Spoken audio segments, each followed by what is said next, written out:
Hello everyone, আজকে আমি তোমাদের সাথে শেয়ার করব আমার 9 মান্থ প্রেগনেন্সিতে সারাদিন আমি কি খাই। তো সকালে উঠেই সবার প্রথমে আমি একটু মধু দিয়ে হালকা একটু গরম জল খেয়ে নিই। এইটা কিন্তু বেবির হার্টবিট সাথে আমার নিজের হার্টবিটের জন্য অনেকটা ভালো। তো এরপরে হচ্ছে হালকা কিছু ড্রাই ফ্রুটস খাই। তোমরা চাইলে তোমাদের মন মতো যে কোনো ড্রাই ফ্রুটস খেতে পারো। আর ড্রাই ফ্রুটস খাওয়ার পরে সকাল 9:30 থেকে 10টার ভিতরে আমি আমার মেইন ব্রেকফাস্টটা করে ফেলি। তো মেইন ব্রেকফাস্টে আমি সবসময় ভাত খাই। তো আজকে ছিল আলু সেদ্ধ, ডিম সেদ্ধ আর ভাত।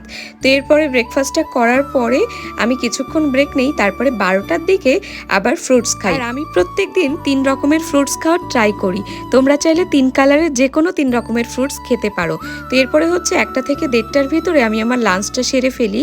আর সবসময় লাঞ্চে আমি সিম্পলি খাই, কারণ এখন না অনেক বেশি গ্যাসের প্রবলেম হয়। তারপরে সন্ধ্যাবেলা ঘুম থেকে উঠে আমি আমার মন মতো যা খেতে ইচ্ছা করে তাই খাই।